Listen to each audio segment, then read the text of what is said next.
ওকে, সুপ্রিয় শিক্ষার্থীবৃন্দ, আর আরো সেটিংস আছে, আমাদের লিংক দিচ্ছি, লিংকটা দেখে আমরা ঠিক করে হ্যাঁ। আজকে তৃতীয় বর্ষ সম্মান শ্রেণীর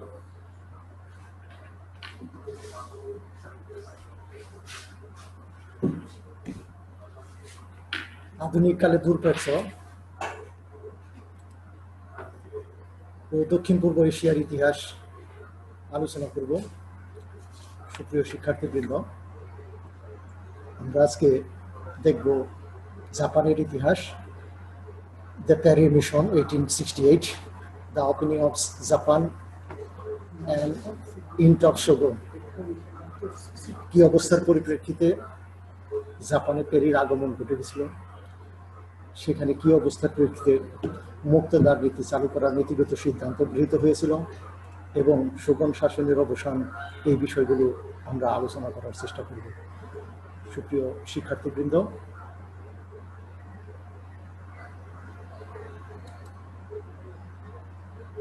আমরা দেখব আমাদের এই প্যারির মিশন, এগুলো সম্পর্কে ওপেনিং অফ জাপান আর ইন্ট অফ শোগুন, এই তিনটি বিষয় আলোচনা করব। সুপ্রিয় শিক্ষার্থীবৃন্দ, শুরুতে আমরা জাপানের পরিস্থিতি নিয়ে একটু আলোচনা করে নিই, তারপরে আমরা আমাদের টপিক্সে যাচ্ছি। জাপান এশিয়া মহাদেশের পূর্ব প্রান্তে অবস্থিত একটি দেশ। সুপ্রিয় শিক্ষার্থীবৃন্দ, যাকে land of the rising sun বা সূর্যোদয়ের দেশ হিসেবে পরিচিতি অর্জন করেছে। জাপানকে নিপ্পন নামে অভিহিত করা হয়। এই নিপ্পন শব্দের অর্থ সূর্যের উৎপত্তি। সুপ্রিয় শিক্ষার্থীবৃন্দ, আমাদের কিন্তু অনেক সময়ই এই প্রশ্নটি আসতে পারে, আমরা যাতে এই প্রশ্নটি পারি, অতএব আমাদের এটা শুধুমাত্র মনে রাখতে হবে। জাপান মূলত সহস্রাধিক দ্বীপের সমাহার, তার মধ্যে 4টি দ্বীপ বৃহৎ দ্বীপ, হোক্কাইডো, হনশু, শিকুকু এবং কুশু। জাপান চতুর্দিকে জল বেষ্টিত। জাপান সাগর ও চীন সাগর জাপানকে এশিয়া ভূখণ্ড হতে পৃথক করেছে।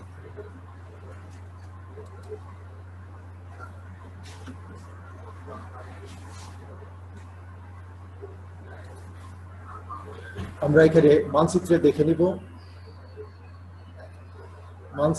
নিব যে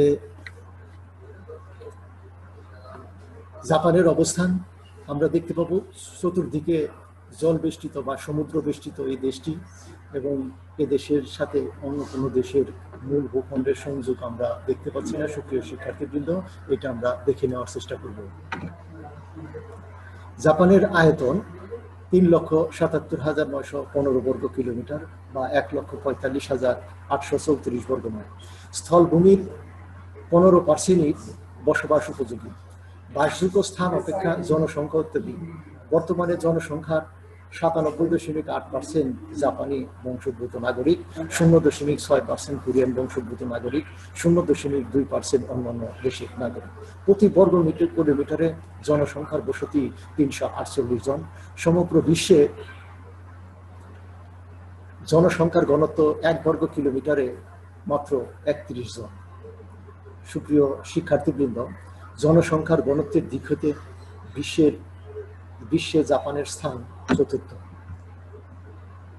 জাপানিদের ধর্ম ব্যবস্থা কি ধরনের ছিল? সুপ্রিয় শিক্ষার্থীবৃন্দ, আমরা দেখে নিব। জাপানে যুগে যুগে 3টি ধর্মের অস্তিত্ব লক্ষ্য করা যায়। এগুলো হলো সিন্থু ধর্ম, বৌদ্ধ ধর্ম ও কনফুসীয় ধর্ম। সিন্থু ধর্ম বা পূর্বপুরুষদের আদিরূপ রূপে পরিচিত। এই ধর্ম সংস্কারমূলক, আধ্যাত্মিকমূলক নয়। এ ধর্মের মূল বৈশিষ্ট্য বহু দেবতাবাদে বিশ্বাস। বহু দেবদেবীর মধ্যে সূর্য দেবতা, অগ্নি দেবতা, বৃষ্টি ও ভূমিকম্পের দেবতা, এইগুলো তাদের কাছে অত্যন্ত জনপ্রিয় দেবদেবী হিসেবে পরিচিত ছিল। 6ষ্ঠ শতকে জাপানে বৌদ্ধ ধর্মের আবির্ভাব ঘটে। বৌদ্ধ ধর্ম জাপানে রাষ্ট্রীয় ধর্ম হিসেবে স্বীকৃতি লাভ করে।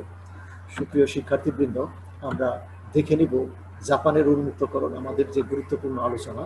জাপানের উন্মুক্তকরণে শোগুন টাকাজুয়া বংশের সময় থেকে মূলত কিছুটা শুরু হয় 1603 থেকে 1867 এবং 1867 সালে এটার পরিসমাপ্তি ঘটে, অর্থাৎ সম্পূর্ণভাবে উন্মুক্ত করা সম্ভব হয়।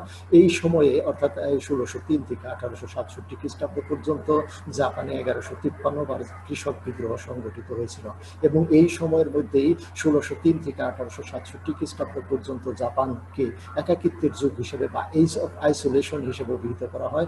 আমরা পরে এটার ব্যাখ্যা বিশ্লেষণ দিব সুপ্রিয় শিক্ষার্থীবৃন্দ। এই যুগে অন্য কোনো দেশের সাথে শুধুমাত্র এশিয়ার চীন এবং হল্যান্ড, ইউরোপের হল্যান্ডের সাথে তাদের যোগাযোগ ছিল, অন্য কোনো দেশের সাথে তাদের যোগাযোগ ছিল না। এই কারণে এই সময়কালটাকে একাকিত্বের যুগ বা এজ অফ আইসোলেশন নামে অভিহিত করা। বিস্তারিত ব্যাখ্যা আমরা একটু পরে দিব। জাপানের যে উন্মুক্তকরণ নীতি, জাপানের উন্মুক্তকরণের পেছনে মূলত দুটি কারণ কাজ করেছেন। একটা হলো জাপানের আভ্যন্তরীণ নীতি বা আভ্যন্তরীণ নীতির পরিবর্তন, আরেকটি হলো বহির্বিশ্বের চাপ। সুপ্রিয় শিক্ষার্থীবৃন্দ, এটা কিন্তু আমাদের অত্যন্ত গুরুত্ব সহকারে দেখতে হবে। জাপানের উন্মুক্তকরণের পিছনে যে দুটি বিষয় সবচেয়ে গুরুত্বপূর্ণ, একটা হলো আভ্যন্তরীণ পরিবর্তন, আরেকটা হলো বহির্বিশ্বের চাপ। এই দুটি বিষয়কে সামনে রেখেই তারা কাজ করেছিলেন এবং যার ফলে আমরা দেখতে পাবো জাপানের পরিবর্তন আদর্শবান্ধব হয়েছিল। সুপ্রিয় শিক্ষার্থীবৃন্দ, আমরা দেখবো যে এই আভ্যন্তরীণ পরিবর্তন আমরা 1 নম্বর বিষয়টি আলোচনা করব, আমরা পরবর্তী সময় 2 নম্বর বিষয়টি আলোচনা করব, বহির্বিশ্বের চাপ। প্রথমে আমরা দেখে নিব আভ্যন্তরীণ কি পরিবর্তন বা করার জন্য তারা নীতিগতভাবে সিদ্ধান্ত নিয়েছিলেন এবং কি আভ্যন্তরীণ পরিবর্তনগুলো সংঘটিত হয়েছিল। এই বিষয়গুলো আমরা আলোচনা করার চেষ্টা করব। শোগুন শাসনের পতনের কারণ বিশ্লেষণে জাপানি ঐতিহাসিক বা অভিজ্ঞ ঐতিহাসিকদের মধ্যে মত পার্থক্য দেখা যায়। অনেক ঐতিহাসিক জাপানের অর্থনৈতিক সংকটকেই প্রধান কারণ হিসেবে ব্যাখ্যা করেছেন। অনেক ঐতিহাসিকের মতে আভ্যন্তরীণ বিস্ফোরণই এর প্রধান কারণ, বৈদেশিক চাপ নয়। কোনো ঐতিহাসিক মনে করেছেন যে বহির্বিশ্বের চাপই আভ্যন্তরীণ পরিবর্তনকে ত্বরান্বিত করেছে। সুপ্রিয় শিক্ষার্থীবৃন্দ, আমরা দেখতে পাবো যে জাপানে সকল সম্প্রদায়ের নিকট শোগুন শাসন অসহ্য হয়ে উঠেছিল। ডাইমিয়া, সামুরাই, বণিক, কৃষক, শিক্ষাবিদ,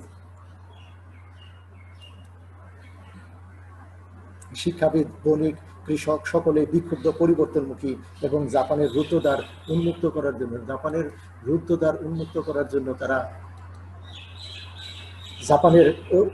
করার জন্য বহির্বিশ্বের সঙ্গে নতুনভাবে সম্পর্ক স্থাপনে অধীর আগ্রহী হয়ে ওঠে। এই অবস্থায় আমরা দেখতে পাবো, সুপ্রিয় শিক্ষার্থীবৃন্দ, বিখ্যাত ঐতিহাসিক আর্নল্ড টয়েনবি এই সভ্যতার সংকটের এই সময় সম্পর্কে 3টি কারণ উল্লেখ করেছেন। তিনি মনে করেন বা আর্নল্ড টয়েনবি মনে করেন যে শাসক গোষ্ঠীর মধ্যে সৃজনশীলতার অভাব, শাসক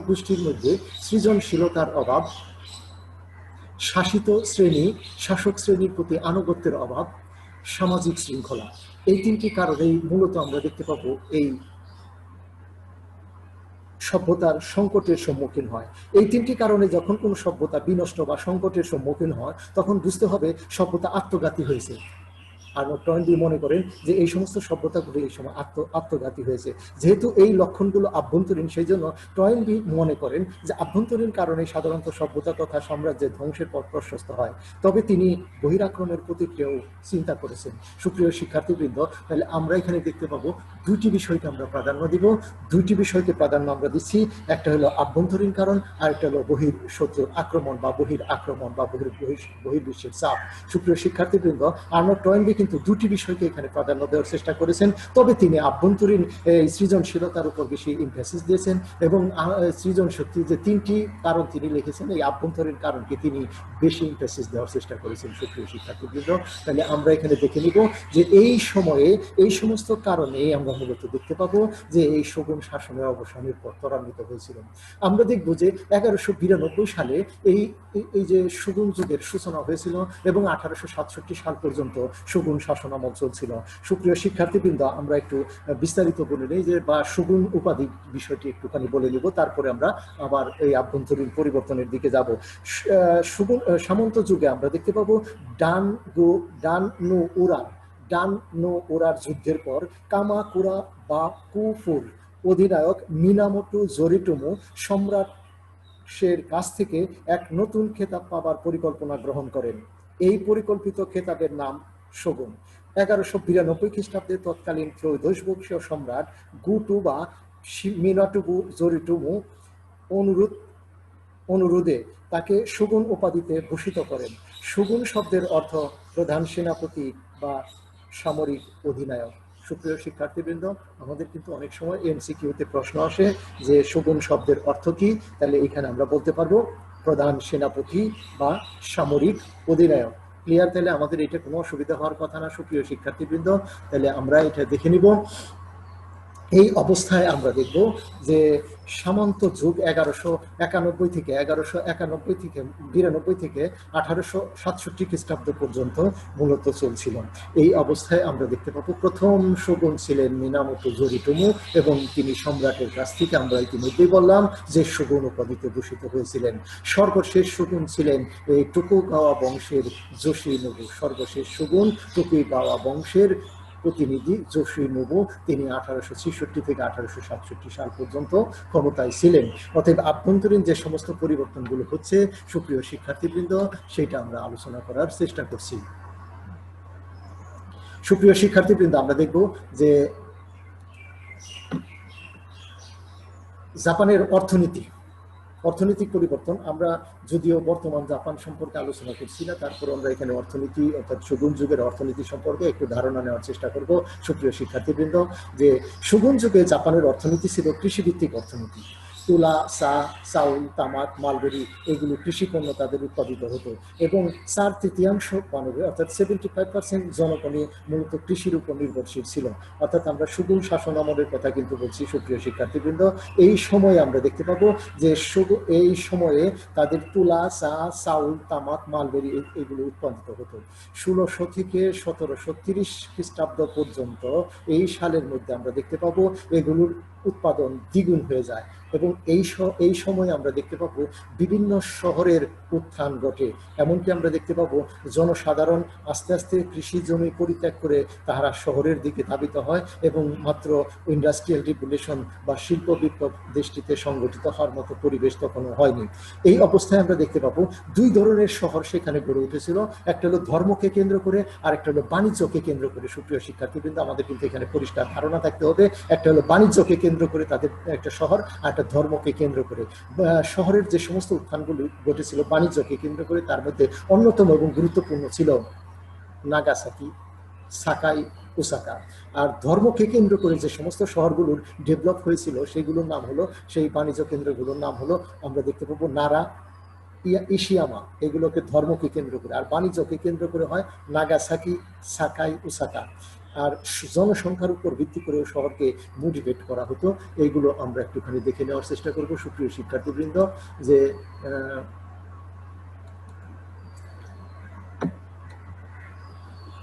এডো শহরে 10 লক্ষ, ওসাকা, কিউটাতে প্রতিটিতে 4 লক্ষ, কানাগাওয়া, নাগোয়া প্রতিটিতে 1 লক্ষ করে, নাগাসাকি, সাকাই এগুলোতে 65,000 করে জনসাধারণ বসবাস করত, এবং 10% জনসাধারণ শহরে বসবাস করা শুরু করে। সুপ্রিয় শিক্ষার্থীবৃন্দ, আমরা ইতিমধ্যেই বলেছি তার 75%ই কৃষির উপর নির্ভরশীল এমন একটি দেশ তখন ছিল জাপান। মূলত দেখতে পাবো জাপান 1868 সালে মেইজি রেস্টোরেশনের পর জাপানে যে পরিবর্তনগুলো পরিলক্ষিত হয় তার পূর্ব পর্যন্ত জাপানের তেমন কোনো পরিবর্তন পরিলক্ষিত হয় না।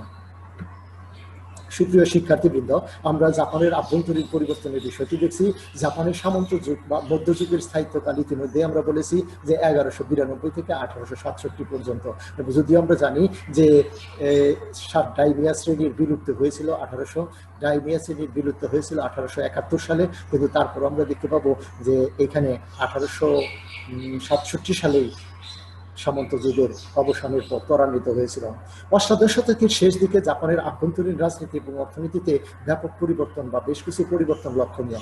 19বিংশ শতকে এই পরিবর্তন আরও সুস্পষ্ট হয়ে ওঠে। অষ্টাদশ শতকের শেষ দিকে জাপানের সামন্ততান্ত্রিক অর্থনীতি ব্যবস্থা পরিবর্তন ঘটতে থাকে, এবং 19বিংশ শতকের মাঝামাঝি সময়ে সামন্ততান্ত্রিক অর্থনীতি দেশটিতে অচল হয়ে পড়ে। এই সময়ে জাপানে শিল্প এবং বাণিজ্যের ব্যাপক প্রসার এবং কৃষির উন্নতি এবং কৃষির বাণিজ্যিকীকরণ, কৃষির আধুনিকায়ন, এই সমস্ত পদক্ষেপগুলো তারা গ্রহণ করতে থাকে। এই অবস্থায় আমরা দেখতে পাবো এই আভ্যন্তরীণ পরিবর্তনগুলো সংঘটিত হয়। জাপানে আমরা দেখতে পাবো যে বণিক শ্রেণী কিন্তু ব্যাপকভাবে পরিচিত ছিল। বণিক শ্রেণী, জাপানে বণিক শ্রেণী এবং কারিগর শ্রেণী, সুপ্রিয় শিক্ষার্থীবৃন্দ, শোগুন যুগে জাপানি সমাজে কয়েকটি সুনির্দিষ্ট শ্রেণীতে মূলত বিভক্ত ছিল। এই সুনির্দিষ্ট শ্রেণীর মধ্যে কারিগর এবং বণিক শ্রেণীকে একত্রিতভাবে শোনিন নামে পরিচিত। তাহলে সুপ্রিয় শিক্ষার্থীবৃন্দ, আমাদের কিন্তু এখানে একটুখানি বুঝতে হবে, তাহলে আমাদের পরিষ্কার ধারণা থাকবে যে তারা সুনিন নামে পরিচিত। জাপানের কারিগর এবং বণিক একত্রে সুনিন নামে পরিচিত সর্বোচ্চ। তাহলে এইখানে আমাদের দেখতে হবে জাপানের যে বণিক শ্রেণী তারা সুনিন নামে পরিচিত। একদল বণিক শহরের অর্থনীতি, এই তারা কি করেছিল, শহরের অর্থনীতি গড়ে তোলার চেষ্টা করেছিল। 19বিংশ শতকের প্রথমার্ধে জাপানের ব্যবসা বাণিজ্য দ্রুত অগ্রগতি ঘটতে থাকে। অতএব এই অবস্থায় আমরা দেখতে পাবো যে শোগুন শাসন সময়ে যদিও তেমন উল্লেখযোগ্য পরিবর্তন পরিলক্ষিত হয়নি, তারপরে এই শোগুন শাসন আমলে এই সমস্ত পরিবর্তনগুলো লক্ষণীয়। শোগুন যুগে জাপানি সমাজ কয়েকটি সুনির্দিষ্ট শ্রেণীতে বিভক্ত ছিল, সুপ্রিয় শিক্ষার্থীবৃন্দ, যথা সম্রাট বংশ, কুগে বংশ, শোগুন শাসক বংশ, ডাইমিয়া সম্প্রদায়, সামুরাই সম্প্রদায় এবং সর্বনিম্ন সাধারণ শ্রেণী যেমন কৃষক, কারিগর ও বণিক এবং হিনিন ও এতা। এই সমস্ত শ্রেণীর লোকজনগুলো সেখানে থাকতো। তাহলে সুপ্রিয় শিক্ষার্থীবৃন্দ, আমরা দেখে নিব যে সামুরাই শ্রেণী, এখানে সমস্ত কিছুই আমরা দেখতে পাবো। সামুরাই শ্রেণী এবং ডাইমিয়া শ্রেণী অধিকাংশ বিষয়গুলো নিয়ন্ত্রণ করতো। বণিক এবং কারিগর একত্রে শ্রেণীর নামে পরিচিত ছিল। সর্বোচ্চ মর্যাদায় ছিল সম্রাট এবং এই বংশের নিচে ছিল কুগে বংশ, কুগে বংশের নিচে ছিল ডাইমিয়া সম্প্রদায়। সুপ্রিয় শিক্ষার্থীবৃন্দ, তাহলে এই বিষয়টি আমাদের পরিষ্কার ধারণা থাকতে হবে। সুপ্রিয় শিক্ষার্থীবৃন্দ, তাহলে আমাদের হবে নেক্সট আমরা চলে যাই। সুপ্রিয় শিক্ষার্থীবৃন্দ, তাহলে আমরা যেটাই যাব যে এই অবস্থায় জাপানে উন্মুক্তকরণের যে দ্বিতীয় কারণটি ছিল সেটা হলো বহির্বিশ্বের চাপ। সুপ্রিয় শিক্ষার্থীবৃন্দ, বহির্বিশ্বের চাপটি আমরা দেখে নেওয়ার চেষ্টা করব যে বহির্বিশ্বের চাপ জাপান উন্মুক্তকরণের পেছনে যেমন আভ্যন্তরীণ পরিবর্তনগুলো উল্লেখযোগ্য ছিল, অনুরূপভাবে বহির্বিশ্বের চাপ জাপানের উন্মুক্তকরণের পিছনে একটি গুরুত্বপূর্ণ বিষয় হিসেবে বিবেচিত হয়। আমাদের কিন্তু এই উন্মুক্তকরণের বিষয়টি অনেক সময় প্রশ্ন আসে। সুপ্রিয় শিক্ষার্থীবৃন্দ, আমাদের এই বিষয়টি মনে রাখতে হবে যে বহির্বিশ্বের চাপ কিভাবে তাদেরকে প্রভাবান্বিত করেছিল এবং দেশটিতে উন্মুক্তকরণের পথে ধাবিত হওয়ার মতো পরিবেশ পরিস্থিতি তৈরি হয়েছিল। সুপ্রিয় শিক্ষার্থীবৃন্দ, আমরা দেখতে পাবো যে 16 শতকের মাঝামাঝি সময়ে পর্তুগিজ বণিক এবং খ্রিস্টান মিশনারিদের আগমন, এর ফলে পাশ্চাত্য দুনিয়ার সাথে জাপানের যোগাযোগের সূত্রপাত ঘটে। 1603 সালে টোকুগাওয়া শাসন শোগুনতন্ত্র প্রতিষ্ঠার পর জাপান বিভিন্ন দেশের সাথে তার যোগাযোগ বিচ্ছিন্ন করে। সুপ্রিয় শিক্ষার্থীবৃন্দ, আমরা দেখলাম 1603 খ্রিস্টাব্দ পর্যন্ত চীন, হল্যান্ড, পর্তুগিজ এই সমস্ত দেশের সাথে তাদের যোগাযোগ ছিল। কিন্তু পরবর্তী সময়ে আমরা দেখতে পাবো 1603 খ্রিস্টাব্দে টোকুগাওয়া শোগুনতন্ত্র শাসন প্রতিষ্ঠিত হওয়ার পরে তারা শুধুমাত্র ইউরোপের দেশ হল্যান্ড এবং তার পার্শ্ববর্তী দেশ চীনের সাথে যোগাযোগ অর্থাৎ বাণিজ্যিক সম্পর্ক বা যোগাযোগ ছিল। বাকি সকল দেশের সাথে জাপান এই সমস্ত দেশগুলোর সাথে যোগাযোগ বিচ্ছিন্ন করে, যার ফলে এই সময়কালটাকে জাপানের পলিসি অফ আইসোলেশন বা এজ অফ আইসোলেশন নামে অভিহিত করা হয়। মূলত আমরা দেখতে পাবো 1603 থেকে 1867 সাল পর্যন্ত এই যে সময়কাল, এই সময়কালকে আমাদের পলিসি অফ আইসোলেশন বা এজ অফ আইসোলেশন নামে অভিহিত করা হয় জাপানের ইতিহাসের ক্ষেত্রে। এশিয়ার চীন এবং ইউরোপের নেদারল্যান্ড এই দুটো দেশ তাদের সাথে যোগাযোগ অব্যাহত রেখেছিল, বাকি দেশের সাথে তাদের কোনো যোগাযোগ ছিল না। 19বিংশ শতকের প্রথম দিকে পাশ্চাত্য দেশগুলো জাপানকে উন্মুক্ত করতে প্রচেষ্টা শুরু করে। সুপ্রিয় শিক্ষার্থীবৃন্দ, আমরা দেখতে পাবো 19বিংশ শতকের প্রথম দিকে, এমনকি আমরা দেখতে পাবো 19বিংশ শতকের মাঝামাঝি সময়ে বিভিন্ন দেশ তাদের উপর প্রচণ্ডভাবে চাপ প্রয়োগ করে জাপানের উপর, যাতে তারা ওদের ভবিষ্যতে সকল দেশের জন্য ব্যবসা বাণিজ্য উন্মুক্ত করে দেওয়ার পরিকল্পনা গ্রহণ করে এবং সকল দেশের সাথে যাতে তারা ব্যবসা বাণিজ্য করে। সুপ্রিয় শিক্ষার্থীবৃন্দ, 19 শতকের প্রথম দিকে পাশ্চাত্য দেশগুলো জাপানকে উন্মুক্ত করতে প্রচেষ্টা শুরু করেন এবং সেই প্রচেষ্টার অংশ হিসেবে আমরা দেখব যে 1806 থেকে 1807 খ্রিস্টাব্দে রাশিয়া সর্বপ্রথম জাপানের সাথে সম্পর্ক স্থাপনের চেষ্টা করে। সুপ্রিয় শিক্ষার্থীবৃন্দ, আমরা যদি ভৌগোলিকভাবে ইতিমধ্যে মানচিত্র আমরা দেখানোর চেষ্টা করেছি, ভ্লাদিভস্টক বন্দর থেকে জাপানের অবস্থান কিন্তু নীতিগতভাবে আমরা দেখতে পাবো কাছাকাছি, অর্থাৎ রাশিয়ার যে ভ্লাদিভস্টক বন্দর রয়েছে ওদিক দিয়ে সমুদ্র পথে, অর্থাৎ তাদের উত্তর দিকে, জাপানের উত্তর দিকে ভ্লাদিভস্টক বন্দর, সেখান থেকে জাপানের সাথে যোগাযোগ তাদের জন্য সহজতর। বিদায় আমরা দেখতে পাবো ঊনবিংশ শতকের প্রথম দিকে পাশ্চাত্য দেশগুলোর মধ্যে রাশিয়াই সর্বপ্রথম জাপানকে উন্মুক্তকরণের প্রচেষ্টা শুরু করেছিলেন। 1806 থেকে 1807 খ্রিস্টাব্দে রাশিয়া সর্বপ্রথম জাপানের সাথে সম্পর্ক স্থাপনের এই প্রচেষ্টা গ্রহণ করে। 1837 সালে আমেরিকানরা মরিসন নামে একটি মার্কিন জাহাজে করে জাপান সাগর পাড়ি দিয়ে জাপানের সাথে সম্পর্ক স্থাপনের চেষ্টা বা প্রচেষ্টা শুরু করে, কিন্তু আমরা দেখতে পাবো তাদের এই প্রচেষ্টা ব্যর্থ হয়েছিল। 1837 সালে তাদের যে প্রচেষ্টা, এই প্রচেষ্টা থেকে মূলত এই অঞ্চলটিতে তারা ব্যবসা বাণিজ্য করার পরিকল্পনা গ্রহণ করেছিলেন। সুপ্রিয় শিক্ষার্থীবৃন্দ, আমরা দেখে নিব যে মার্কিন যুক্তরাষ্ট্র কিন্তু দূরপ্রাচ্যের রাজনীতিতে প্রথম দিকে হস্তক্ষেপ করেনি। আমরা দেখতে পাবো যে অনেক দেরিতে তারা দূরপ্রাচ্যের রাজনীতিতে হস্তক্ষেপ করেছিলেন। আমরা ইতিমধ্যেই জানি যে 1920 থেকে 1922 খ্রিস্টাব্দ পর্যন্ত যে ওয়াশিংটন সম্মেলন হয়েছিল, এই ওয়াশিংটন সম্মেলন থেকে তারা দূরপ্রাচ্যের রাজনীতিতে প্রচণ্ডভাবে আঘাত হানার মতো পরিস্থিতির সৃষ্টি করেছিল এবং দূরপ্রাচ্যের দেশগুলোর সাথে সম্পর্ক তৈরি করার চেষ্টা আরও অধিকতর হয়েছিল। 1837 সালে আমেরিকানরা আমরা দেখতে পাবো এই মরিসন নামক জাহাজে, একটি মার্কিন জাহাজে করে তারা জাপান সাগর পাড়ি দিয়ে জাপানের সাথে সম্পর্ক স্থাপনের চেষ্টা করেছিলেন, কিন্তু তাদের সেই চেষ্টা ব্যর্থ হয়েছিল, অর্থাৎ জাপান তাদের সাথে কোনো ধরনের সম্পর্ক স্থাপনের বিরোধিতা করেছিলেন। এবং জাপানে আমরা দেখতে পাবো এই যে অবস্থাটির সৃষ্টি হলো, এই অবস্থার ফলে বহির্বিশ্বের চাপে জাপান শেষ পর্যন্ত আভ্যন্তরীণ কিছু সংস্কার করার পরিকল্পনা গ্রহণ করেন। আভ্যন্তরীণ যে সমস্ত পরিকল্পনাগুলো তারা গ্রহণ করেন, যেমন বণিকদের কিছু সুবিধা প্রদান করার নীতিগত সিদ্ধান্ত গৃহীত হয়, শিল্প বাণিজ্যের অগ্রগতির জন্য কয়েকটি পদক্ষেপ গ্রহণ করা হয় এবং এই কারণে আমরা দেখতে পাবো বহির্বিশ্বের চাপে জাপান যে সমস্ত সংস্কারগুলো করেন, এই সমস্ত সংস্কারগুলোকে একত্রিতভাবে সেখানে টেম্পু সংস্কার নামে অভিহিত করা হয়। এই যে টেম্পু সংস্কার সাধন করা হয়, এই টেম্পু সংস্কারের ফলে জাপানের কিছুটা হলেও বহির্বিশ্বের সাথে যোগাযোগ স্থাপন করার চেষ্টা করা হয়। 1850 খ্রিস্টাব্দে আমরা দেখতে পাবো আমেরিকার জাপানের সাথে সম্পর্ক স্থাপনের নীতিগত সিদ্ধান্ত আবারও পুনরায় গ্রহণ করে এবং তারই চেষ্টার অংশ হিসেবে আমরা দেখতে পাবো বারবার মার্কিন যুক্তরাষ্ট্র থেকে বিভিন্ন নাগরিকদের সমবেত জাহাজ এইখানে আসতে থাকে। জাপানের প্রতি আমেরিকার আকর্ষণের কি কারণ ছিল, আমরা সুপ্রিয় শিক্ষার্থীবৃন্দ এটা দেখে নেওয়ার চেষ্টা করব যে 4টি কারণে জাপানের প্রতি আমেরিকার আকর্ষণ বৃদ্ধি পেয়েছিল। 1 নম্বর আমরা দেখব যে ক্যান্টন বন্দরে আমেরিকার বাণিজ্য, যেহেতু চীনের ক্যান্টন বন্দরে আমেরিকার বাণিজ্য রয়েছে, অতএব ক্যান্টনের সাথে অর্থাৎ চীনের সাথে বাণিজ্যের পাশাপাশি তারা এই অঞ্চলের সবচেয়ে গুরুত্বপূর্ণ দেশ জাপানের সাথে যাতে ব্যবসা বাণিজ্য করতে পারে এই পরিকল্পনা তাদের মধ্যে ছিল, অতএব জাপানের প্রতি তাদের একটি বিশাল আকর্ষণ ছিল। প্রশান্ত মহাসাগরীয় অঞ্চলে মার্কিন বণিকরা তিমি শিল্প করে তোলার চেষ্টা, অর্থাৎ আমরা দেখতে পাবো যে এই অঞ্চলটিতে তারা তিমি মাছের যে প্রজেক্টটি রয়েছে সেটা যদি তারা জাপান যদি তাদেরকে নৈতিকভাবে সমর্থন দেয়, এমনকি জাপানের সাথে যদি তাদের বাণিজ্য সম্পর্ক গড়ে তোলা সম্ভব হয়, তাহলে এই অঞ্চলটিতে তারা তিমি শিল্প গড়ে তোলার যে চেষ্টা সেটা তাদের অব্যাহত রাখবে। সুপ্রিয় শিক্ষার্থীবৃন্দ, আরেকটি গুরুত্বপূর্ণ বিষয় ছিল যেটা আমরা দেখব প্রশান্ত মহাসাগর পাড়ি দিয়ে ক্যালিফোর্নিয়া থেকে জাপানে আগমনের যে নৌপথ, এটা অত্যন্ত সহজতর ছিল। এই সময়ে আমরা দেখব যে ক্যালিফোর্নিয়া অঞ্চলের আগমন উন্মুক্তকরণ করা তাদের পক্ষে সম্ভব হয়, বিদায় ক্যালিফোর্নিয়া থেকে জাপানে গমনাগমন তাদের জন্য সহজতর হবে। এই কারণে মার্কিন যুক্তরাষ্ট্র জাপানের সাথে বাণিজ্য করার এক ধরনের পরিকল্পনা বা আকৃষ্ট হয়েছিল।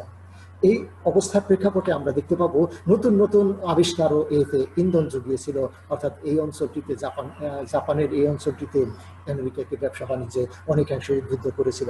বিশেষ করে আমরা দেখতে পাবো এই সময়ে বাষ্পীয় জলযানের আবিষ্কার বা তৈরি করা হয় বা এই বাষ্পীয় জলযানের উন্নতি হয় এবং এই উন্নত বাষ্পীয় জলযান ব্যবহার করে অতি দ্রুত এই অঞ্চলে পৌঁছানো তাদের পক্ষে সম্ভব হয়, বিদায় তারা এই অঞ্চলটিতে ব্যবসা বাণিজ্যের প্রতি আকৃষ্ট হয়েছিল।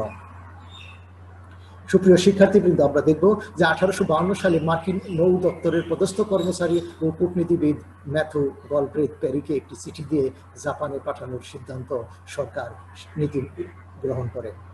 1852 সালে মার্কিন নৌ দপ্তরের পদস্থ কর্মচারী ও কূটনীতিবিদ ম্যাথু গলব্রেথ প্যারিকে একটি চিঠি দিয়ে জাপানে পাঠানোর সিদ্ধান্ত সরকারিভাবে গ্রহণ করা হয়। এই সময়ে এই সময়ে আমেরিকার প্রেসিডেন্ট ছিলেন মিলার্ড ফিলমোর। মিলার্ড ফিলমোর এই সিদ্ধান্ত অনুমোদন করেন এবং মিলার্ড ফিলমোর মনে করেন যে দূরপ্রাচ্যের এই দেশটির সাথে তাদের ব্যবসা বাণিজ্যের উন্নতি করতে পারলে এই দুটো দেশেরই সম্পর্কের উন্নতি হবে এবং দুই দেশের অর্থনৈতিক সমৃদ্ধি অর্জন করা সম্ভব হবে বলে তিনি এতে অনুমোদন দেন এবং দূরপ্রাচ্যের রাজনীতিতে মার্কিন যুক্তরাষ্ট্র সক্রিয়ভাবে অংশগ্রহণ করতে পারবে বলেও তিনি মত প্রকাশ করেন।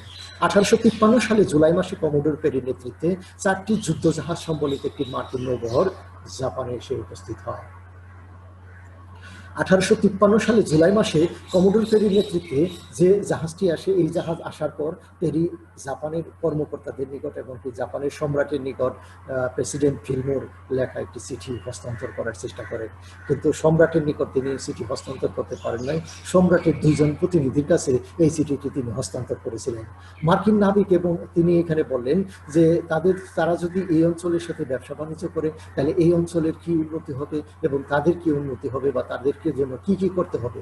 মার্কিন নাগরিক এবং সম্পত্তির নিরাপত্তা বিধান করা তাদের পক্ষে সম্ভব হবে যদি জাপান তাদের সাথে চুক্তিতে আবদ্ধ হয়, তাহলে জাপানের যেমন অর্থনৈতিক সমৃদ্ধি অর্জন করা সম্ভব হবে, তার পাশাপাশি মার্কিন নাবিক এবং তাদের যে সম্পত্তিগুলো রয়েছে সেগুলোর নিরাপত্তা বিধান করাও তাদের পক্ষে সম্ভব হবে। জাপানের উপকণ্ঠে কয়লা ডিপো গড়ে তোলার অধিকার বা এই অঞ্চলটিতে কয়লা ডিপো করে তারা সেখান থেকে তাদের জ্বালানি, আমরা ইতিমধ্যে বলেছি যে বাষ্পীয় জলযান ইতিমধ্যে আবিষ্কার করা সম্ভব হয়েছে। অতএব বাষ্পীয় জলযান ব্যবহার করলে সেখানে কয়লা নেওয়া তাদের জন্য বিশেষ প্রয়োজন ছিল। জাপানকে যদি তারা ব্যবহার করতে পারে, অর্থাৎ জাপানের সাথে যদি তারা কোনো চুক্তিতে আবদ্ধ হতে পারে, তাহলে জাপানের কোনো অঞ্চলে বা জাপানের সমুদ্র উপকূলবর্তী কোনো উপকণ্ঠে তারা কয়লা ডিপো নির্মাণ করবে এবং সেই সমস্ত কয়লা ডিপো থেকে তারা কয়লা সংগ্রহ করবে। একটি সুবিধা ছিল, জাপানের চতুর্পাশে আমরা দেখতে পাবো জল বা সমুদ্র বেষ্টিত। অতএব এই অবস্থায় তারা যে কোনো স্থানে কয়লা ডিপো তৈরি করে কয়লা তাদের জাহাজে নিয়ে তারা তাদের জাহাজগুলোকে সচল রাখতে পারবে।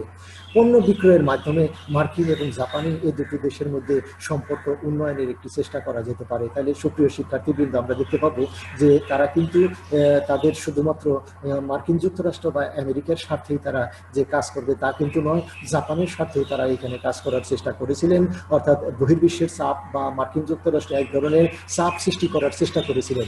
মার্কিন যুক্তরাষ্ট্র যে চাপ সৃষ্টি করেন সেটা তারা আনুষ্ঠানিকভাবে চিঠি দিয়ে কিন্তু জানিয়ে দেন এবং তারা তাদের নিজেদের কিছু সুযোগ সুবিধা প্রত্যাশা করে এবং এই সমস্ত সুযোগ সুবিধা যদি দেওয়া হয় তাহলে সেই ক্ষেত্রে আমরা দেখতে পাবো শুধুমাত্র মার্কিন যুক্তরাষ্ট্রই যে উপকৃত হবে তা কিন্তু নয়। সেই ক্ষেত্রে আমরা দেখতে পাবো যে জাপানও কিন্তু অর্থনৈতিক ক্ষেত্রে তারা উন্নতি করে তার পক্ষে সম্ভব হবে। সুপ্রিয় শিক্ষার্থীবৃন্দ, বহির্বিশ্বের মধ্যে মার্কিন যুক্তরাষ্ট্রই সবচেয়ে বেশি চাপ সৃষ্টি করেছিলেন, যদিও 1806-7 খ্রিস্টাব্দের দিকে আমরা দেখতে পাবো যে রাশিয়া তাদের উপর চাপ সৃষ্টি করেছিলেন। 1854 সালে 7টি জাহাজ নিয়ে তিনি আর একটু বলে নেই আমরা যে এইবার কিন্তু তিনি এই সমস্ত কথাবার্তাগুলো বলে তিনি এখান থেকে অর্থাৎ জাপান থেকে তার জাহাজ নিয়ে পুনরায় দেশে প্রত্যাবর্তন করার নীতিগত সিদ্ধান্ত গ্রহণ করেছিলেন। 1854 সালে 7টি জাহাজ নিয়ে তিনি আবার জাপানে হাজির হওয়ার পরিকল্পনা গ্রহণ করেন।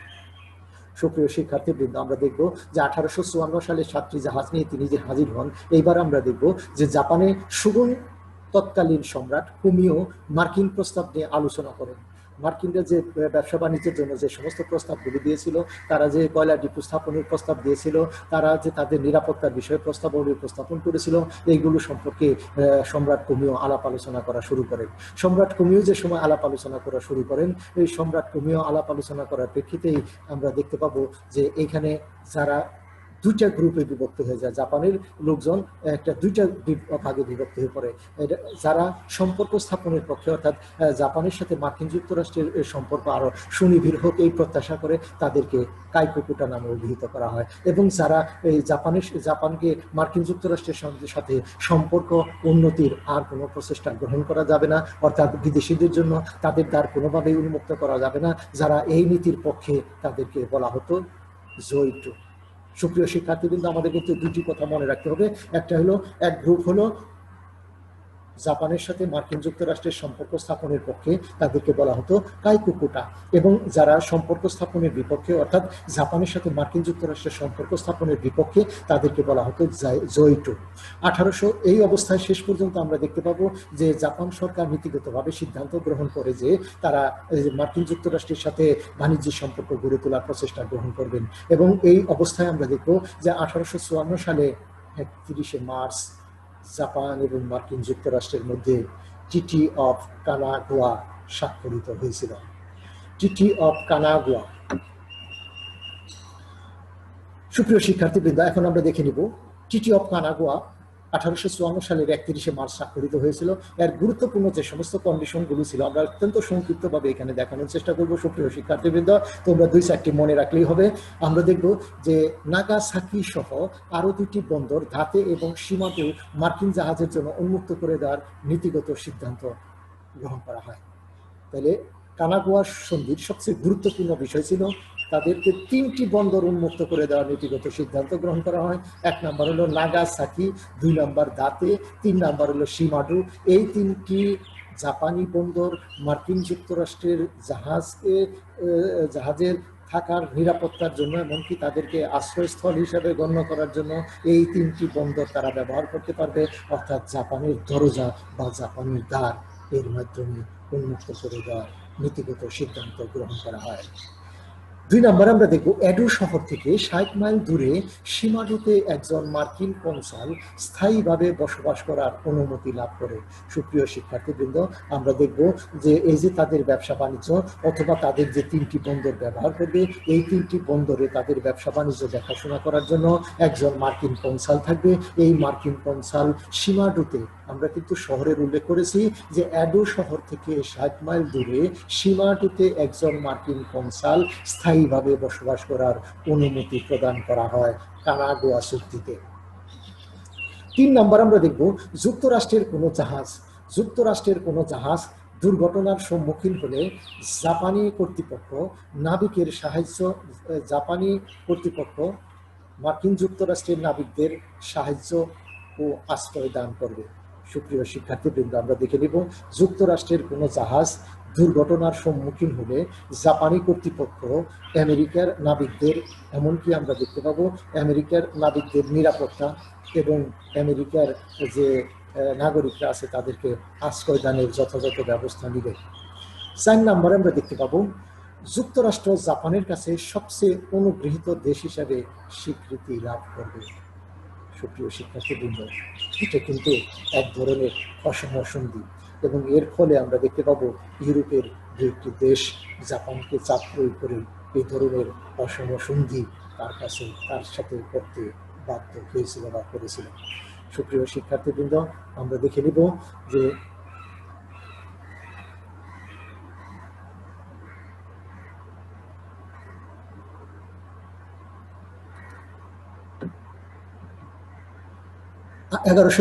খ্রিস্টাব্দে মিনামোটো জোরিটোমো শাসন দিয়ে যে যুগের শুরু 1867 খ্রিস্টাব্দে আমরা দেখতে পাবো যোশিনোবুর পদত্যাগের মাধ্যমে সেই সুগুনের অবসান ঘটে।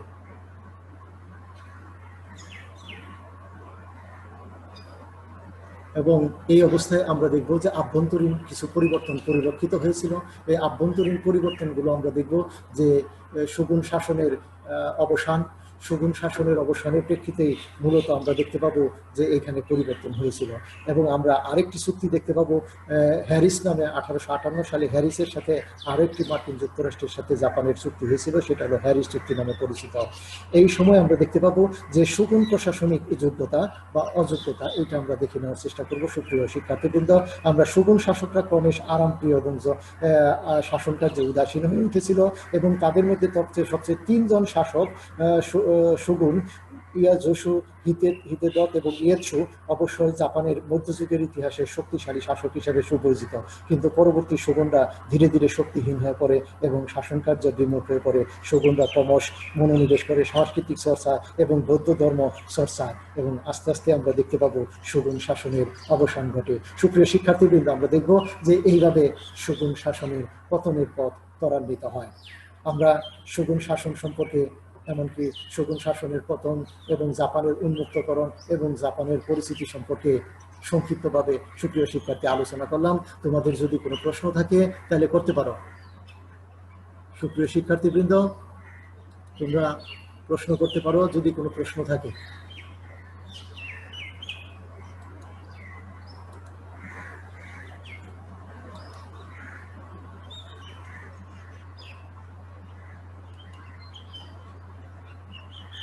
তো ঠিক আছে, থ্যাংক ইউ। হ্যাঁ রাকিবুল, স্যার প্রশ্ন নাই তাই বলছিলাম। ঠিক আছে, ওকে, থ্যাংক ইউ।